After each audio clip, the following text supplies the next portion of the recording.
اللہم صل علی سید۔ ایک شخص نے رسول اللہ صلی اللہ علیہ وسلم سے پڑی ہوئی چیز کے بارے میں دریافت کیا۔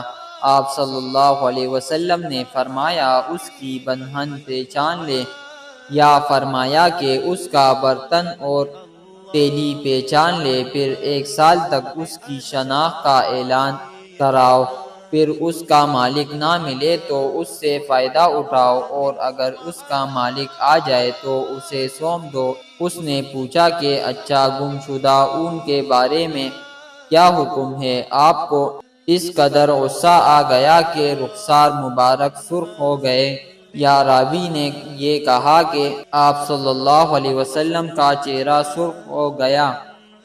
یہ سن کر آپ صلی اللہ علیہ وسلم نے فرمایا تجھے اون سے کیا واسطہ؟ اس کے ساتھ خود اس کی مشک ہے اور اس کے پاؤں کے سم ہے، وہ خود پانی پر پہنچے گا اور خود پی لے گا اور خود درخت پر چڑھے گا، لہٰذا اسے چھوڑ دو یہاں تک کہ اس کا مالک مل جائے۔ اس نے کہا کہ اچھا گم شدہ بکری کے بارے میں کیا ارشاد ہے؟